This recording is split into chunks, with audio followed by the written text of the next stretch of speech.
하나, 둘, 셋. 구조론 방송국 첫 이 개국 방송을 시작하겠습니다. 내가 사실은 그동안 진지하게 안 하고 그냥 장난하듯이 놀이라는 개념으로 즐겁게 놀자 이렇게 됐는데 점점 이 시청률이 올라가고 청취율이 올라가고 가다 보니까 내가 부담을 느꼈어요. 그래서 이게 너무 부담을 느낀다 해서 이제 부담 없이 소수의 시청자들과 함께 자유롭게, 그러니까 구조론 모르는 사람 듣지 마라. 구조론에서 항상 하듯이 들을 귀 없는 자는 귀를 막아라. 이런 관점으로 이 구조론 연구소 지지자 중심으로 방송을 시작했습니다. 그래서 이거는 뭐 방송이라기보다는 그냥 자유방담, 잡담하는 그런 이 자연스러운 접근으로 그렇게 생각해 주시고, 70억 인류를 위한 방송이 아니라 그냥 구조론 연구소 이 팬들을 위한 방송이다 이렇게 생각해 주시면 감사하겠습니다. 뭐 옛날같이 그 자기소개 뭐 이런 뭐 지난 일주일 이런 거 필요 없어요. 다 모든 것 이제 스크립트 이런 거 다 생략. 오늘부터는 본론으로 바로 들어가는 거야.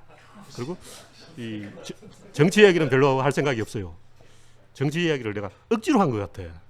괜히 이 안철수를 막 가고 말이야. 안철수 좋아해. 그래서 그러니까 나는 원래 약자를 돕는다고. 난 원래 약자 편이야.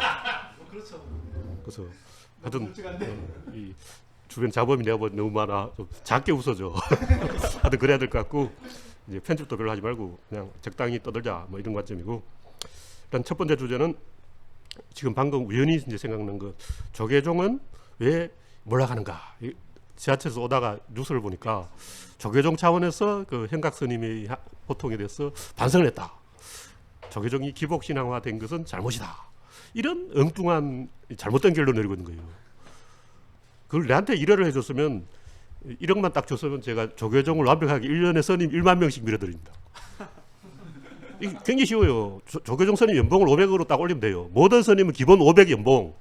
그러니까 4대 보험 뭐 이런 거 이거 다 허용하고, 조계종 재산 엄청 많거든요. 그 재산을 싹 팔아가지고 스님 연봉을 빡빡 쥐면 스님 지망자가 막 몰리는 거예요. 그러니까 조계종이 이 망하고 있는 이유는 뭐냐면 기복 신앙이 부족해서 그렇다. 다시 말해서 종교의 본질은 복을 바라는 거예요. 근데 그걸 세련되게 하느냐 아니면 멍청하게 하느냐. 가장 멍청하게 그냥 푸닥거리 하는 것은 무당이고, 좀 세련되게 하는 사람이 이 종교인인데, 이 그 뭐 소망교회라든가 여의도 순복음교회 뭐 이런 사람들이 종교의 정답을 딱 제시하고 있잖아. 무속신앙과의 완벽한 결합. 완전히 이 기독교에서 무속으로 퇴행해 버렸어. 이러면 신도들이 막 쳐들어와요. 그냥 와서 신도들이 교회를 장악해 버려. 절에 사람들이 꽉 차버려. 근데 지금 조계종에서는 엉뚱하게 수행이 부족하다. 이제는 엉뚱한 대답을 해놓고 있어요. 조계종이 한번 이 발전할 기회가 있었어요. 일제시대 때. 그 이제 만해 한용운이 주장한 대처성. 스님들도 다 결혼하자. 우리 스님들이 왜 머리를 깎냐? 그때는 인도 2500년 전에 인도는 머리 깎아야 됐어. 엄청 더웠단 말이야. 그래서 지금은 에어컨이 있잖아. 에어컨이 있는데 왜 머리를 깎냐고. 그럼 미친 거 아니야. 그래서 스님들도 머리를 기르자. 이게 이제 그 원불교가 사실은 잘하고 있어요. 그리고 수행이 부족한 게 아니고 깨달음이 부족한 거예요. 사실 조계종에 아는 사람이 없어. 왜 그러냐면 똑똑한 사람이 스님을 안 해. 왜 안 하냐면 연봉이 적으니까. 스님의 절반이 월 수입이 100만 원이야. 내가 교회는 한 300 이상은 될 것 같아. 교회도 요즘 3D 업종이라 해서 이 신도가 없어서 굶는 교회가 많다는 거예요. 그러니까 교회는 연봉이 많은데 스님은 연봉이 적어서 아무도 안 하려고 한다. 그래서 이 종교의 본질은 기복인데 그 복을 어떻게 주느냐에 달린 거지, 세련되게 기복을 줘야지 멍청하게 기복을 주면 안 된다는 거예요. 그런데 수행을 한다는 것은 신도들과 담을 쌓고 산골에 처박혀서 아무것도 안 하겠다는 거예요. 노자의 무의를 행하겠다는 거예요. 그럼 당연히 신도가 안 오지. 그래서 적극적으로 포교를 하고 대처를 하고 고기도 드시고, 왜 스님 고기 안 먹었어? 석가모니도 고기 먹었는데 고기도 드시고 짜장면도 드시고 짬뽕도 드시고 이렇게 해야 신도가 팍팍 늘어나는. 그러니까 조계종의 가장 큰 문제는 경쟁자가 없다.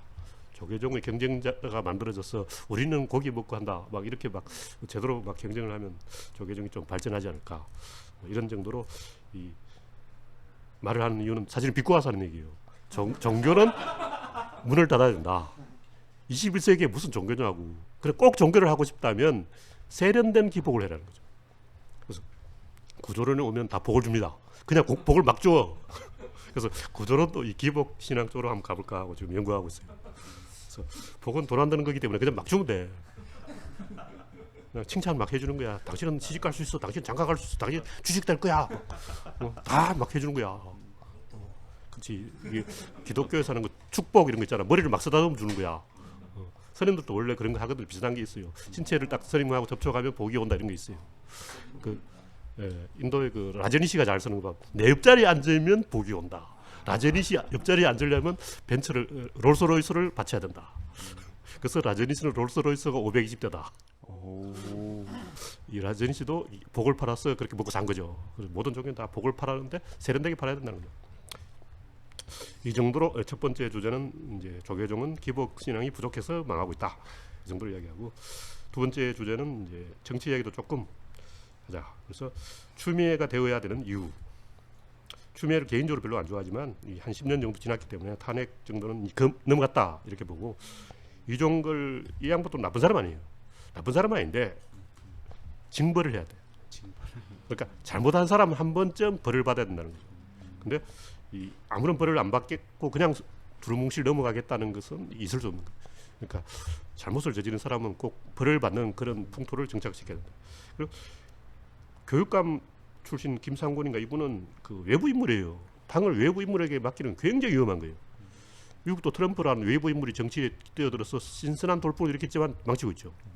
그러니까 이 어떤 세력이 없으면 꼭 사고를 치게 돼 있어요. 지금 보면 인천시 교육감 뭐 전에 새누리당 편 나건형 그리고 이번에 진보 교육감 이청년 둘 다 지금 사고를 친 것 같은데 선거를 하다 보면 빚이 수억 생기는데 사고를 안 치고 어떻게 선거를 하라고? 정당 공천을 해야지. 정당 공천을 안 하고 그냥 민간인을 한다는 것 이건 진짜 미친 거예요. 이런 건 있을 수 없는 거야.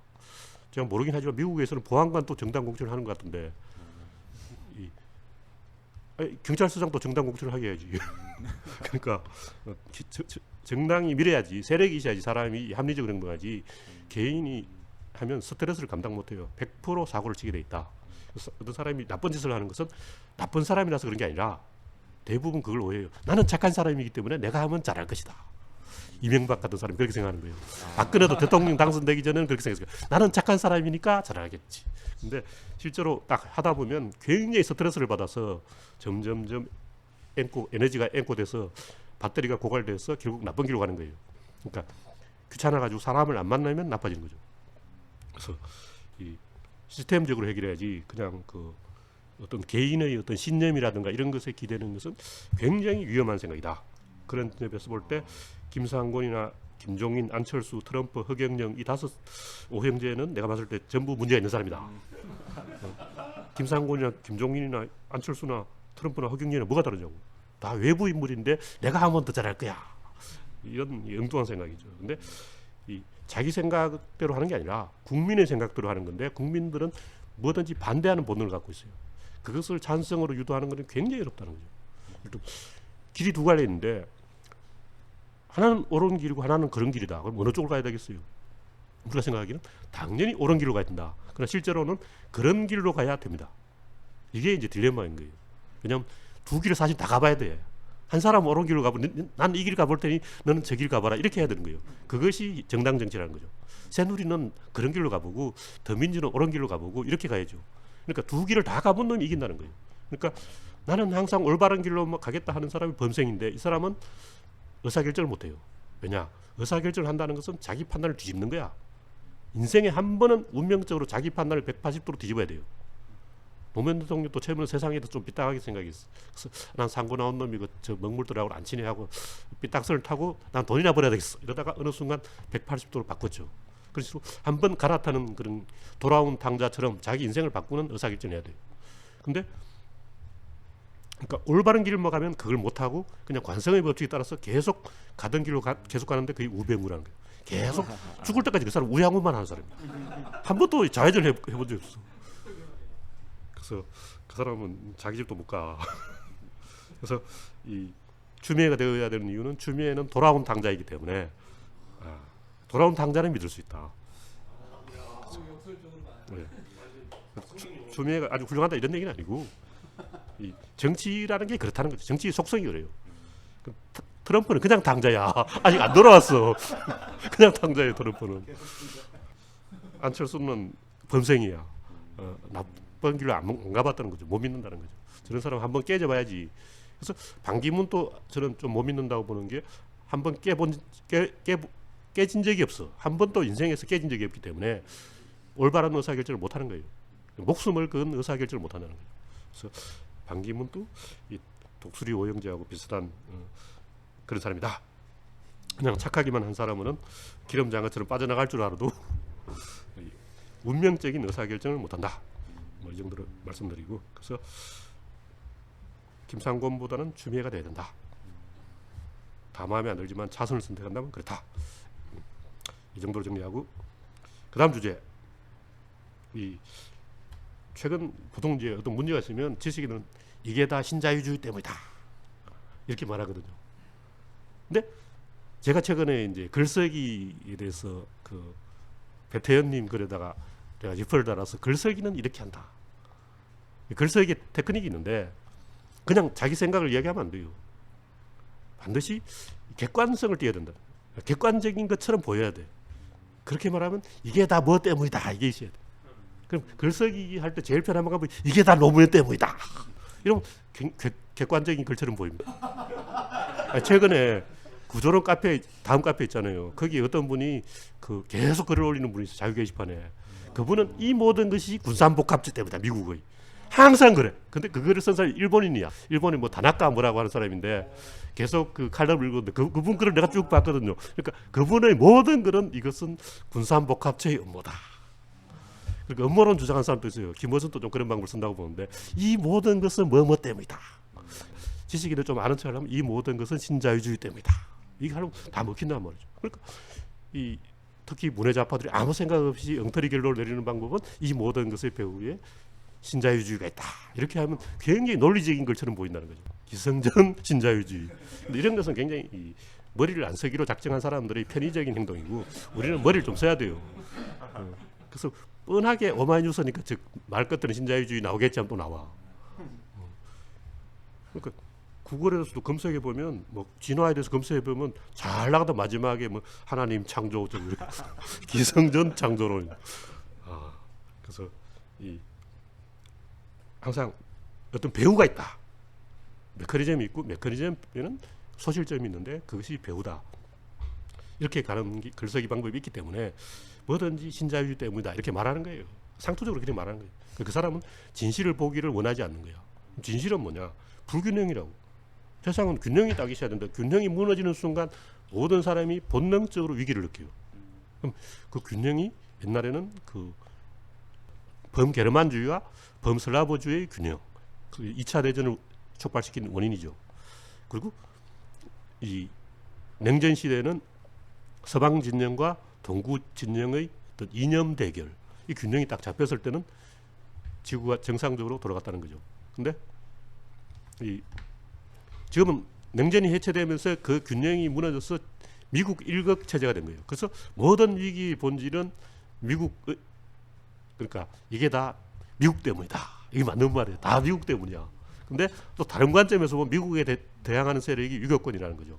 그러니까 막대한 무역 흑자를 쌓고 있는 나라들이 대만, 한국, 일본, 중국, 최근에 베트남까지 가세할 기분이에요. 우리나라 수출이 베트남으로 수출이 엄청 늘어나고 있다는 거예요.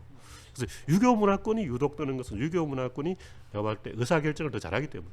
그 왜 그러냐? 기독교 문화권은 뭐든지 반대하는 그런 게 있어요. 노동자와 사용자 일단 반대해. 근데 그것이 사회에 딱 굳어져 있어.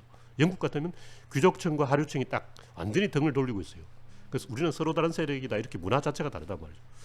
일본도 그런 게 좀 있어요. 귀족 문화와 이 하위 문화가 있어. 근데 우리나라는 이 지도자를 따라가는 유교의 어떤 훈련이 되어 있기 때문에 지도자가 바른 길을 제시하면 다 따라가요. 근데 이렇게 이 말을 잘 듣다 보니까 경제적으로도 말을 너무 잘 들어서 우리나라 사람 말을 너무 잘 들어. 박근혜 말도 막 듣고 말이야. 그래서 이 모든 위기의 근원은 한중일이다. 이게 제 생각이고 이걸 가지고 엉뚱한 데도 화풀이하는 거예요. 뭐 IS가 어떻다, 무슬림이 어떻다. 근데 무슬림은 지구의 위기가 아니에요.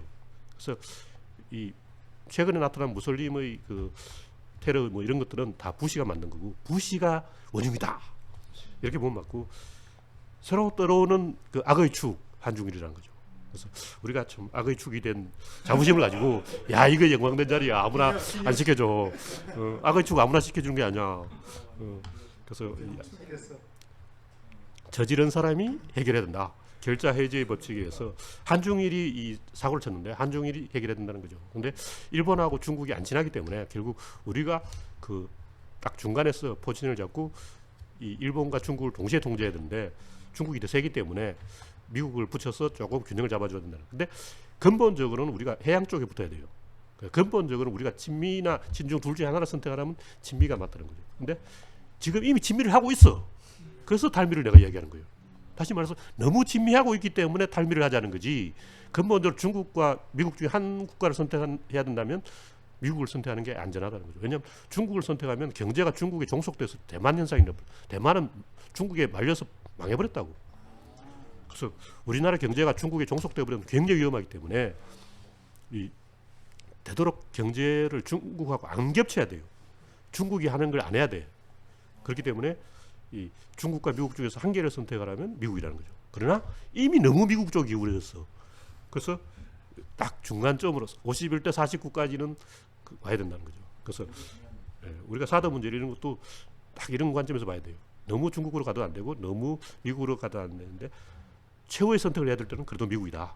그런 정도로. 그래서 항상 이 구조론적으로는 51대 49지 아주 딱 50대 50이 되면 망해요. 그게 이제 방향 제시라는 거죠. 중립했을 때 약간 어느 한쪽으로 기울어져 있어야 된다. 그래서 해양 세력이 조금 더 우리한테 기회를 주기 때문에 우리는 조금 우리 자신을 자유롭게 하는 상황이 만들어져. 근데 대륙에 말리면 자유를 잃어. 그러니까 모든 것이 미리 정해져 버려서 뭔가 선택지가 없어지는 거죠. 그래서 보수 꼴통 그걸 너무 겁내는 거야. 중국에 말리면 나라 망한다 이렇게 생각하고 있는 거지. 근데 우리는 자신감을 가지고 문제 해결할 능력이 있기 때문에 그럼에도 불구하고 우리는 문제를 해결한다. 이런 자신감을 가지고 이 해양 세력과 대륙 세력을 교착시켜서 이익을 취해야 된다. 이 정도로 정리하겠습니다. 다음 주제.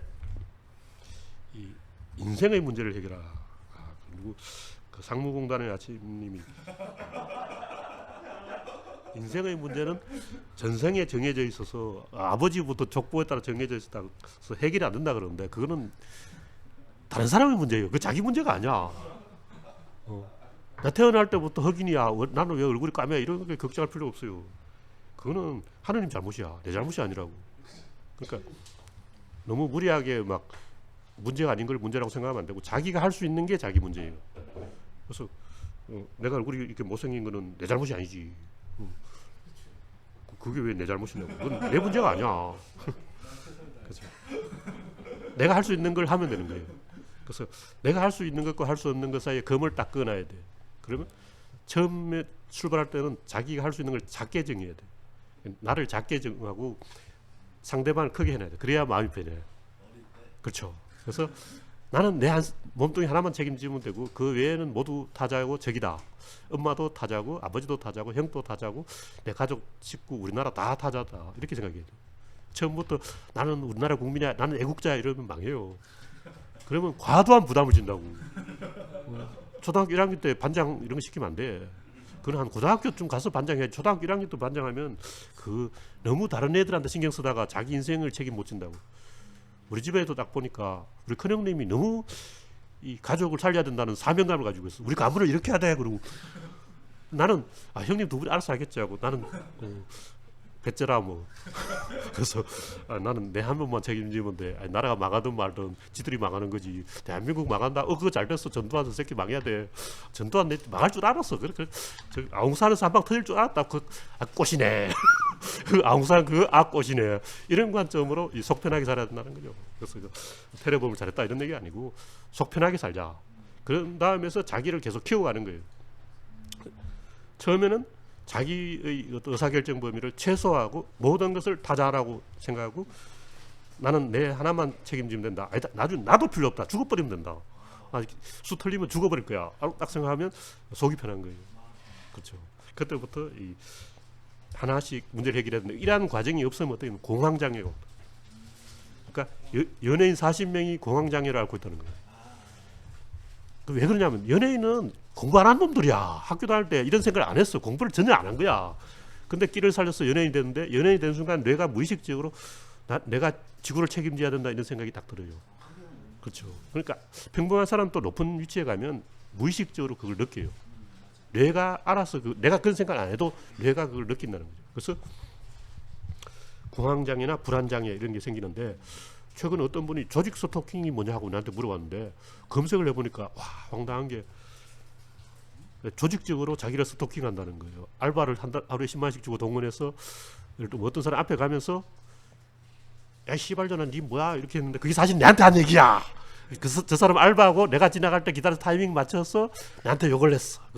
이 나를 괴롭히려는 사람들이 굉장히 많은 사람을 동원해서 이 작전을 짜서 타이밍 딱 맞춰서 그렇게 내 귀에 들리게 했다는 거예요.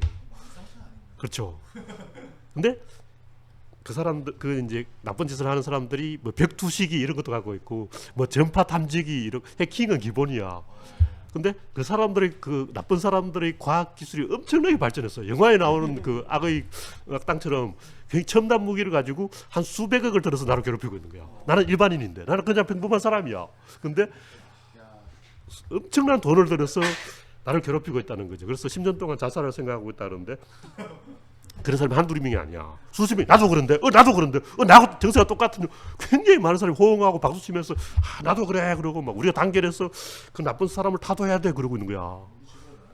그렇죠. 북한도 그러잖아. 예. 북한도 그러잖아. 그쵸. 다 아시라잖아. 최첨단 과학 문명에. 근데 이제 요즘 어떤지 모르는데 옛날에 서울역 앞에 오다 보니까 태재준이라는 사람이 유시민이 나를 독살하려고 했다. 그 사람 주장이 뭐냐 자기가 서울대 총학생회장인데 미래의 대통령이라는 거죠. 근데 딱 생각해 보니까 자기 나이 때 미래의 대통령 될 사람 유시민밖에 없어. 그래서 유시민이 자기를 죽이려 했는데 그 근거가 뭐냐 몸이 시름시름 아픈데 병원에 가보니까 아무 이상이 없는 거야. 그러니까 아무 병원도 찾아내지 못하는 독을 썼는데 그 독은 유시민만이 쓸 수 있는 독이라. 왜냐면 유시민 천재니까. 유시민 나의 라이벌이야. 내가 서울대 총학생회장 유시민도 그래. 그러니까 유시민이 대통령이 될 거야. 그러기 미리 나를 제거했다는 거죠. 그래서 하여튼 그런 정세가 좀 상태가 안 좋은 사람이 굉장히 많아요. 그래서 동아일보는 그 인터넷 농객이 된 사람들 김성인가 뭔가 하는 사람이 2000년대부터 김대중이 날 죽이려고 총을 겨누고 있어서 외출을 10년째 못하고 있다. 창문에 독을 뿌려놨다. 그걸 계속 써서 동아일보 농객이 된 거야. 아직도 그러고 있는 것 같아요. 요즘 내가 검색을 안 해봐서 모르겠지만 그런 사람이 굉장히 많아요. 그 사람 뭐냐면 그 뇌가 사람 조종합니다. 그걸 알아야 돼요. 이미 뇌한테 잡아먹힌 거예요. 그래서 이 보통 사람도 어느 정도 그런 능력이 있어요. 예를 들면 내가 딱 버스 뒷자리 딱 타고 있는데 다음에는 빨간 옷을 입은 사람이 탈 거야 하고 딱 예측을 하면 다 빨간 옷을 입은 사람이 딱 타. 그런 일이 한 서너 번 일어나면 맞네. 저 사람 나의 뇌를 탐지하고 있어. 내가 빨간 옷을 입은 사람 탈 거라는 생각을 딱 해서 그 순간 빨간 옷을 입은 사람 딱 투입한 거야. 이거 할 때는 500명이 동원돼야 돼. 500명이 한 사람당 10만 원씩 일당을 주면 얼마냐고. 이건 세계적인 조직이라. 세계 최대의 그 지하 조직이 KKK단에서 유래한 그 조직이 나를 이렇게 뒷조사하고 있어. 날 따라다니면서 감시하고 있어. 이게 다 나오네. 그 근처에 나와. 그래서 이제 그 망상장애가 다 그렇게 되는데 실제로 나도 연희 시계를 딱 보면 다시 55분인 거예요. 와. 원래 외계인들이 그러니까 그게 뭐냐면 굉장히 많은 시계를 봤는데 2시 23분이거나 뭐 3시 27분 이때는 뇌가 그걸 스킵해버려. 근데 1시 11분이면 내가 그걸 탁 찾아내요. 굉장히 예민해진다는 거야. 일단 내가 아침에 고양이를 이야기했어. 그러면 이상하게 고양이가 눈에 많이 띄어. 이 동네 지금까지 이 동네 고양이 있는 꼴을 못 봤는데 오늘은 10마리나 봤어. 이게 이상하잖아. 아침에 고양이 이야기를 하자마자 그 어둠의 세력이 고양이를 막 투입한 거야. 나의 뇌파 탐지기, 나의 뇌파를 탐지해가지고 저기서 뇌파 탐지 찌찌찌 하고 있잖아요. 그래서 와 대단한 세력이야. 그렇게 고양이를 준비하더니 이런 그 엉뚱한 얘기를 좀 흘러왔는데 인생의 문제를 해결하라. 인생의 문제를 이런 문제를 모든 사람이 사실 장애를 조금씩 다 가지고 있어요. 그게 정상이야. 그것이 인간의 상호작용을 높이려는 이 하나님의 의도다 이렇게 생각하면 되고, 그래서 이 자기 문제를 계속 사람들에게 말해야 돼요. 그래서 자기 문제를 만들어야 돼. 그 무의식적으로 나도 문제가 하나 있었으면 좋겠어. 그리고 사람들이 다 자기 문제를 만들고 있는 거예요. 그래서 어떤 사람은 난 너무 예뻐서 문제야. 그러면서 누가 나의 예쁨을 질투하고 있어. 쟤들이 나한테 악소문을 퍼뜨리고 있어. 악소문이 꼭 나와요. 검색해보면. 조직 서톡에 보면 전부 악소문을 퍼뜨리고 있다 나에 대해서. 막 이런 식으로 이제 이야기를 하는 거예요. 그래서 이런 문제를 해결하려면 내가 원하는 정보를 줘야 돼요. 그럼 뇌는 어떤 일관성을 원하는 거예요. 그래서 가장 쉽게 해결한 방법은 교회 다니면 돼. 종교를 믿는 거야. 종교가 하는 방법은 자기가 인생에 일어난 모든 의사결정이 한 점에 집약시킨다는 거죠. 그러니까 나의 모든 의사결정이 한 지점을 바라보게 하는 게 그 한 지점이 신이라는 거죠. 그래서 그 한 지점에 연동해서 의사결정을 하면 뇌가 만족해요. 그러면 정신병이 사라져. 그래서 뭐 망상장애가 심한 사람은 정 안 되면 교회에 가보시라. 그리고 그냥 신이 있다고 하는 게 부족하거든요. 신이 저 밖에 있으면 안 돼요. 자기 안에 있어야 돼요. 그러니까 신이 타자이면 안 된다. 그러면 어떻게 하면 신이 내 안으로 들어오는가? 신과 한번 맞서야 돼요. 그러니까 신이라는 말은 세상이라는 단어로 바꾸던데 한번 운명을 건 의사결정하고 세상을 반대편으로 가버려야 돼. 그러니까 세상, 너 세상에 나 안 친해, 너 나하고 안 친해, 나 대한민국 안 친해, 이렇게 한번 이 삐딱선을 타야 된다는 거죠.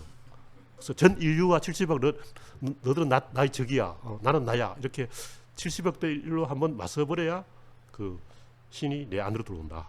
그것이 운명적인 만남이고, 그렇게 하는 방법은 노무현 대통령처럼 운명적인 의사결정을 해버리면 돼요. 그 운명적인 목숨을 건 의사결정을 하는 순간에 그렇게 되는 거예요. 그래서 꼭 그렇게 안 하더라도 그런 정도의 배짱 좋은 의사결정을 한번 하면 된다. 뭐 이런 얘기고, 그 다음에는 그 신과 이 세상과 충분히 상호작용을 해야 돼요. 그리고 그 세상이 나의 그러한 상호작용에 반응을 해줘야 돼. 그러니까 그것을 이제 상호작용을 하는 것을 완전성, 내가 완전한가. 그리고 반응하는 것은 만족, 내가 만족하는가. 반응을 하지 않으면 만족하지 않는 거죠. 그래서 불만이 있다 하는 건 그냥 세상이 내가 하는데 반응을 안 하더라는 거예요. 예를 들면 나는 성적인 불만이 있어. 또는 뭐가 불만이야? 돈이 없어서 불만이야.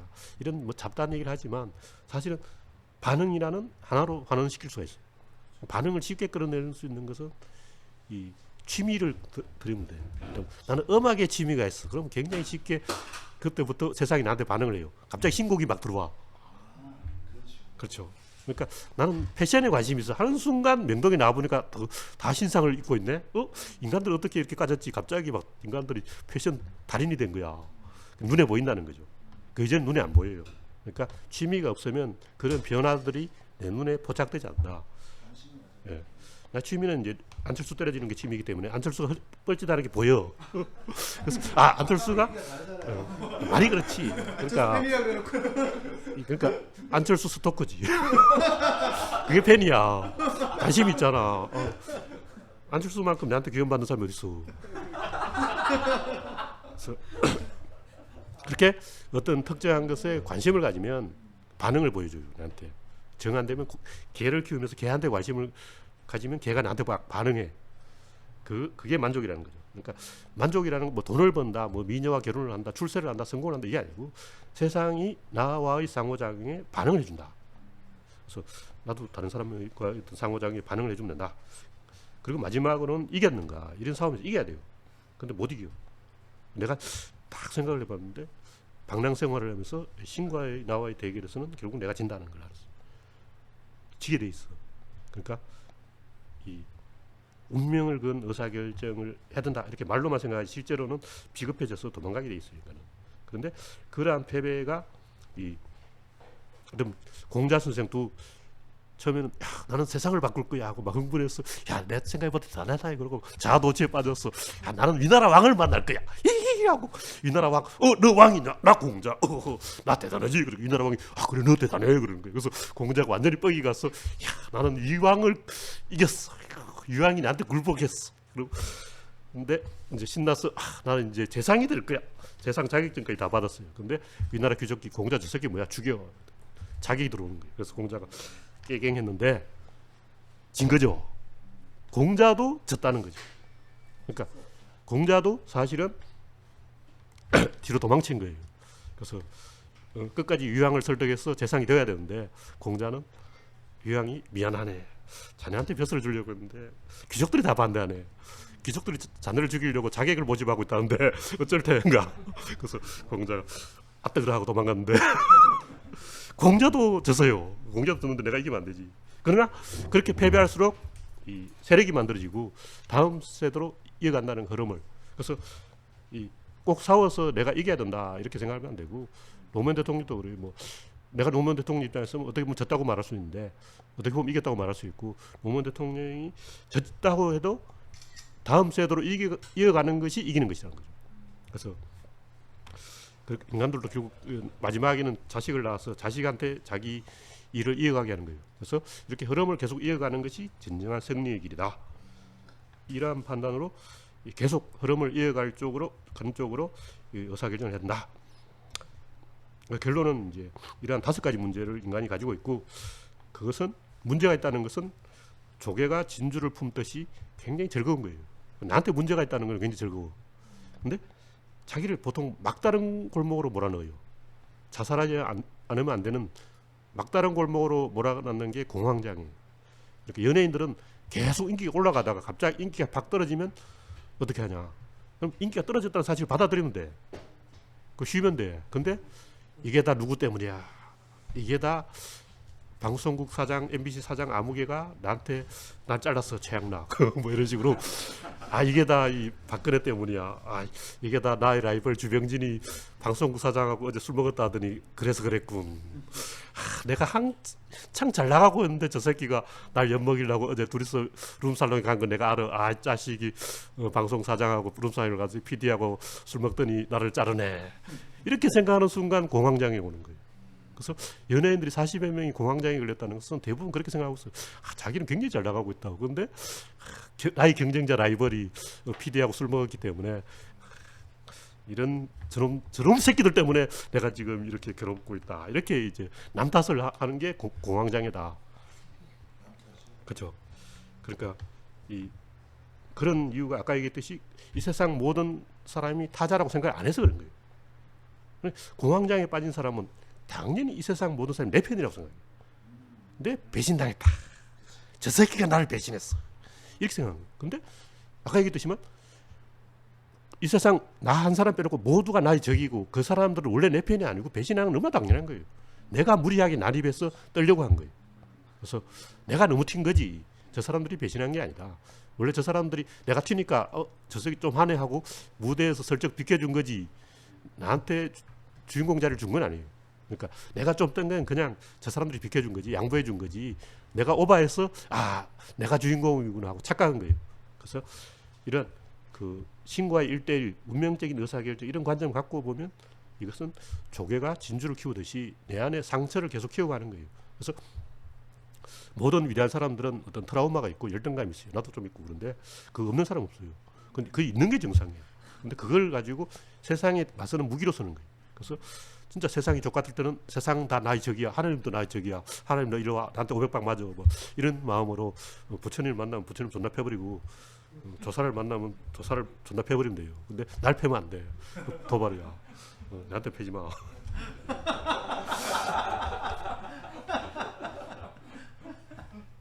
하여튼 내가 현각 스님 그 스승인 수승산 스님 별로 안 좋아하는 게 그 스님은 사람 너무 잘 패. 진짜 막대기로 때린다는 거야. 머리 뒤통수 탁 때린대. 아씨, 내가 하려는 걸 벌써 써먹었잖아. 때리면 안 되죠. 말로 그러지 진짜 때리면 어떻게 하냐고. 그건 좀 500번은 어떻게 된 거예요? 말로 제가 탕감을 해드리겠습니다. 500배로 탕감해드리겠습니다. 네. 그래서 이 인간에게 상처가 있고 트라우마가 있고 고통이 있는 것은 세상과의 상호작용을 늘리기 위한 하나님의 장치다. 이렇게 생각하면 되고 상호작용을 해야 되는데 문제는 어떤 자기를 좁은 틈바구니에 가두면 더 상호작용이 늘어나는 것 같은 그런 느낌이 있어요. 일단 나는 오늘부터 음악만 하고 다른 건 전혀 안 하겠어. 그 순간 굉장히 많은 것이 보여. 상호작용이 늘어난다고. 그 사람들이 산으로 들어가 보면 자연인이 되어버려. 그러니까 세상과의 교류를 끊어버리면 숲속에서 굉장히 많은 것이 그때부터 송이버섯이 보이고 영지버섯 막 이상한 약재 뭐 불로초도 보여. 그 자연인들 산에서 안 내려오는 게 이것 때문이야. 막 산에 들어가니까 어제까지 안 보이던 것이 다 보여. 그래서 산 매니아가 돼서 내가 자연인이다 그 프로그램 할 때 우리나라에 자연인이 몇 명 있을까 딱 생각해보니까 한 30명 있다고 생각했어요. 그럼 요거 한 1년 지나면 끝나겠네 했는데 아직까지 하고 있어. 굉장히 많은 자연인들이 요소요소 짱 박혀 있는 거야. 와, 대단한 사람들이야. 그런가? MBN 말고 또 있다고? 오, 와. 와, 그러니까 우리나라에 굉장히 많은 자연인들이 짱 박혀 있는데 그래서 이렇게 자기를 어떤 좁은 텀바구니에 가두면 굉장히 상호작용의 밀도가 증가하기 때문에 아까 그 망상장애인 사람도 10년째 외출을 못 하고 있는데 자기를 방에 가둬버린 거예요. 그러면 굉장히 많은 것이 보여요. 창문에 독약이 부러져 있는 게 보이고 전파 탐지기가 뇌파를 탐지하고 있는 걸 다 보여. 그래서 막 소설을 쓰게 되는 거야. 글 한 줄도 못 쓰는 사람이 세상이 나를 감시하고 있다고 글 쓰는 순간 10페이지, 20페이지 막 써요. 와, 그렇게 문장력이 늘어. 아까 이게 태재중 그 사람도 막 엄청나게 긴 글을 써놓은 거야. 맞춤법도 다 맞더라고. 대단한 사람이야. 와. 그러니까 자기를 어떤 좁은 공간에 가두는 순간 상상력이 증가하고 천재가 돼. 거기에 맞들어가지고 점점 심해지면 정신병자 되거든요. 예술가도 한 번씩 해볼 필요도 있겠죠. 그렇죠. 한 번씩 해봐요. 차원님도 외국에 가는 식으로 한국과 딱 단절시킨 게 어떻게 보면 가둔 거야. 한국과 딱 끊어버린 거지. 한 번씩 자기를 어떤 좁은 공간에 가둬보는 것도 굉장히 재미있는 즐거운 놀이가 된다. 그래서 저도 한동안 10년 동안 세상을 등지고 돌아다녔는데 어떻게 보면 나를 가둬버린 거예요. 이런 거 굉장히 재밌는 거고 그걸 지면 안 되고 이겨야 돼요. 그래서 자연인들은 어떻게 보면 성공한 사람들이야. 대부분 약재의 달인, 약초의 달인이 돼서 보니까 못 찾는 약초가 없더라고요. 며칠 전에는 이상한 걸 봤는데 그 장준하 선생의 어떤 친척의 친구라는 분이 이름도 장성국인가 하는 분이 그 사람도 자연인인데 장준하 선생이 돌아가시고 자기에 대한 감시가 늘어나는 걸 보고 산으로 들어가서 자연인이 되어버렸어. 근데 그분은 글도 잘 쓰고 얼굴도 미남이었다. 문재인하고 비슷하게 생겼어. 그리고 체력도 굉장히 건강하고 약초의 달인인데 막 바위에 붙은 석이버섯 그걸 순식간에 엄청 따고 와, 그 엄청난 그 상황버섯 무서운 버섯 막 모르는 버섯이 없어. 한겨울에 갑자기 막 귀신처럼 찾아내는 거야.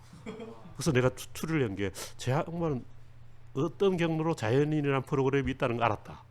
그래서 방송국에 오기를 기다리면서 1년 동안 버섯을 방송국 출연하려고. 그치 모아놨다.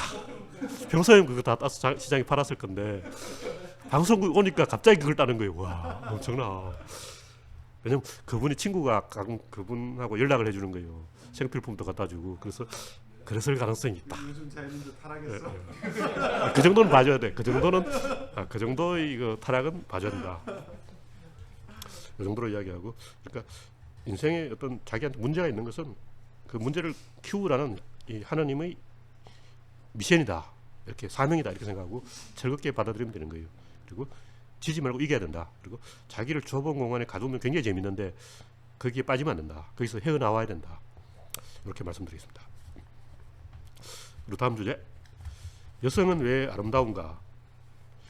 이거 굉장히 재밌는 주제인데 내가 원래 페미니스트가 아닌데 왜냐면 페미니스트라는 게 별게 아니고 페미니스트가 너 페미니스트 하면 페미니스트예요. 이게 굉장히 중요한 거예요. 이건 농담이 아니야. 이거 굉장히 중요한 논리예요. 여성의 의사결정을 인정해야 돼. 그 페미니스트를 인정하는 도장 찍어주는 사람은 여성이라 해야 돼. 남자끼리 인정하는 거는 서로 나 페미니스트 하는 거는 자가 발전하는 건 안 쳐줘. 여자가 도장 찍어줘야 돼. 근데 내가 이제 이 페미니스트적인 좀 이야기를 좀 하려고 이 전쟁을 통해서 여권이 신장되었다 이런 얘기를 할까 여성들이 굉장히 싫어하더라고요. 왜냐면 여자도 군대 가라 이런 얘기 하는가 싶어서 하는 얘기인가. 근데 실제로 이 전쟁 때문에 여성의 지위가 올라간 거 맞아요. 왜냐면 목숨을 건 사생 결단을 하면 여성들이 지위가 올라갈 수밖에 없는, 여성들의 힘까지 동원해야 이겨요 전쟁. 그래서 징기스칸의 어머니 허엘룬도 일개 부대를 지휘하고 전쟁을 했는데 그 때문에 이 몽골이 강해진 거예요. 여성까지 전쟁에 참여하니까. 그래서 남자만 하면 진다는 거죠. 그래서 이런 얘기하면 페미니스트가 굉장히 싫어해요. 근데 어쨌든 이제 제가 페미니스트들에게 점수를 딸 수 있는 논리를 하나 개발했다. 아, 이제 나도 페미니스트 반은 돼야 되겠다. 아, 반 페미니스트. 그 정도로 이제 가줄까. 지금까지 이제 다윈이 헛소리를 해서 남성들이 예쁜 여자를 선택해서 여자가 예뻐졌다. 이런 개소리를 한 거예요. 남성들이 여자를 선택한다는 것은 1만 년 전까지만 해도 없던 일이에요.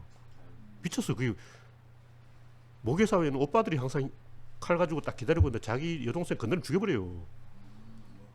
그래서 일본에도 보면 모계 사회야. 일본에 보면 여성들이 남성을 선택해요. 그래서 남성들은 여자들이 자꾸 귀찮게 해서 다 그 초식남이 됐어. 그래서 그 부족 사회를 가보면 다 여자들이 남자를 선택한다고. 왜냐면 여자들이 남자를 선택하는 건 아무런 문제가 없어. 왜냐면 남자가 이상한 짓을 하면 오빠가 죽여버릴까. 여자하고 오빠가 같이 가는 거예요. 오빠는 가족 우위를 지켜야 돼. 근데 남자가 이상한 짓을 하는 즉시 모가지를 따버린 거예요. 근데 남자는 이제 남자 둘이 형 나하고 같이 가자 하는 순간 형이 동생을 죽여버리고 자기가 차지해. 그 남자는 형이 나의 경쟁자야. 그래서 형 저 예쁜 여자를 발견했어. 그러면 너 죽어. 그러니까 형한테도 비밀로 해야 돼. 근데 여자는 오빠 나 예쁜 좋은 남자를 발견해서 하면 오빠가 그래 나하고 같이 가보자. 그렇게 되는 거예요. 그러니까 항상 부족민 사회는 여자가 남자를 선택하지 남자가 여자를 선택한다는 건 있을 수가 없는 거예요. 그럼 전쟁 나 반드시 죽어요. 그래서 모계 사회이기 때문에 이제 사유재산이 생기면서 이 남자 여자를 선택하게 된 거죠.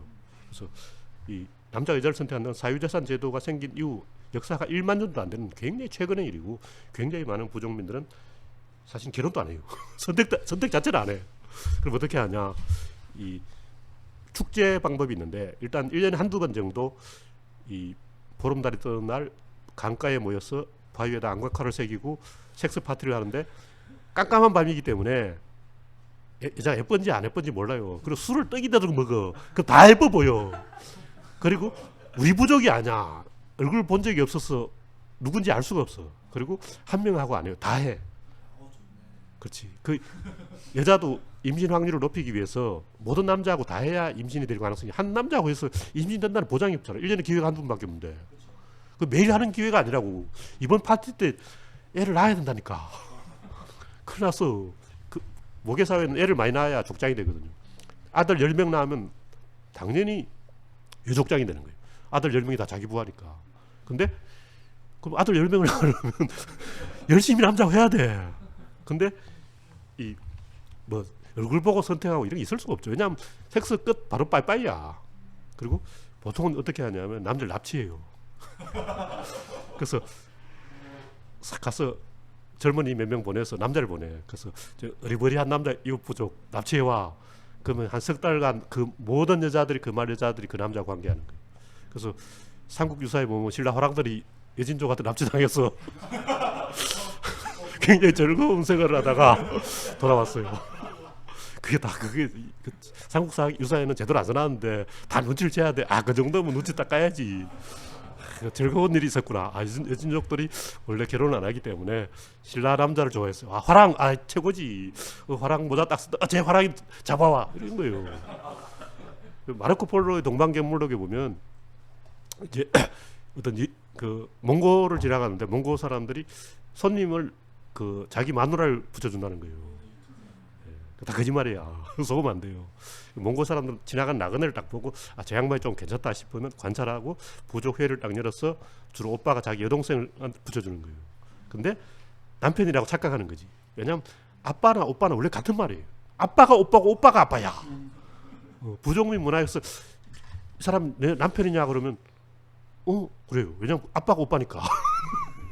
아빠하고 오빠는 원래 어머니 같기 때문에 그 말이 그 말이다. 그래서 이 마르코 폴로가 착각한 거예요. 자기 마누라를 안 줘. 그러니까 여동생을 붙여준 거예요.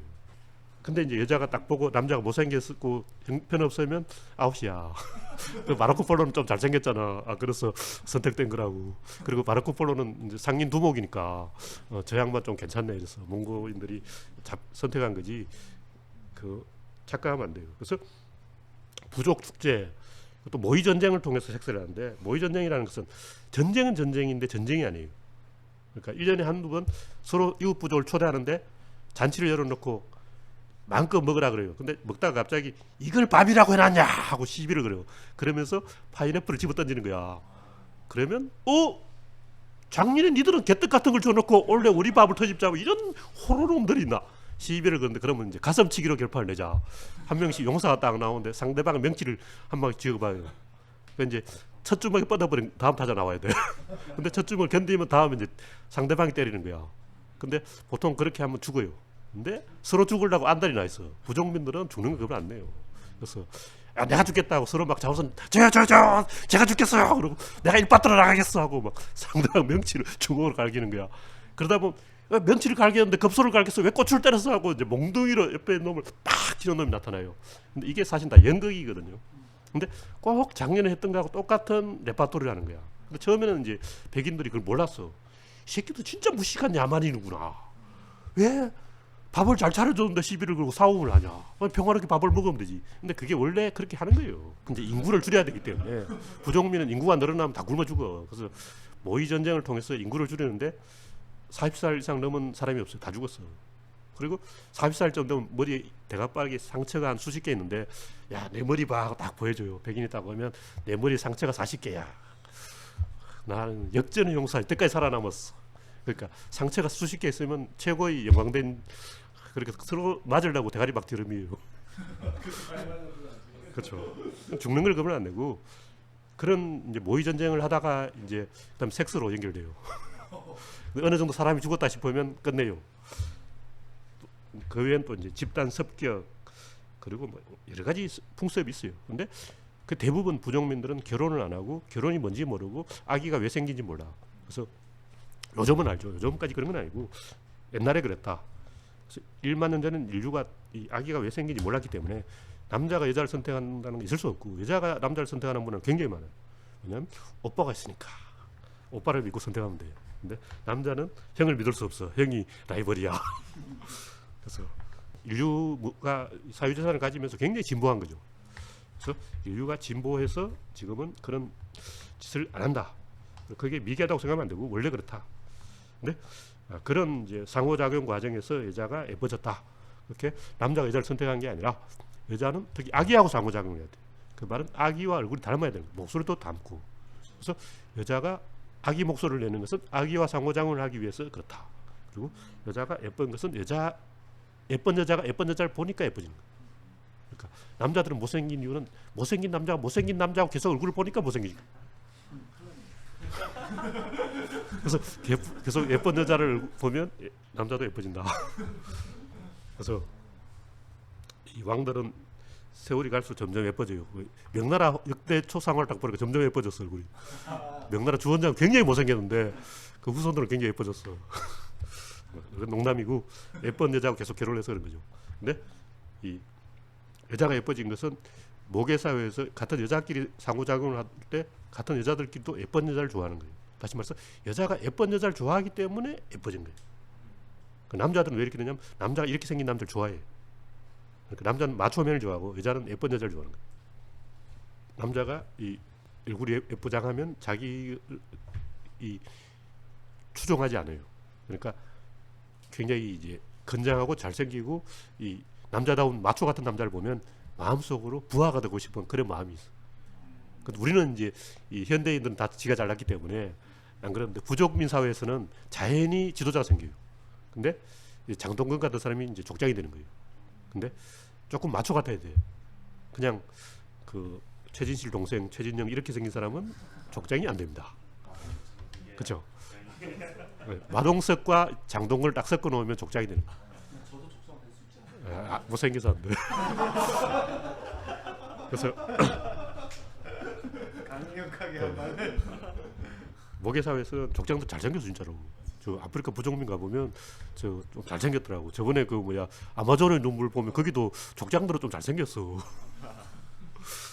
그래서 카리스마가 있고 그때 TV에서 그랬어. 아 족장이 잘생겼네.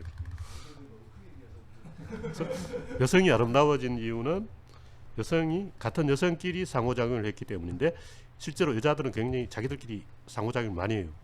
남자들은 그냥 지 혼자 어떻게 먹고 사는데 예를 들면 코끼리 같은 경우 순놈은 혼자 살아요.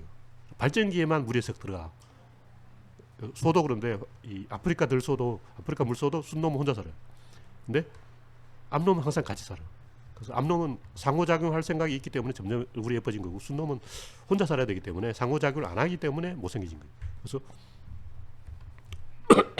상호작용을 많이 하면 얼굴이 예뻐진다 이런 얘기고, 이거 조금 이제 곁들여서 이야기하면 이 매머드가 멸종한 이유가 사람이 혼자 사는 순놈 매머드만 죽였어요.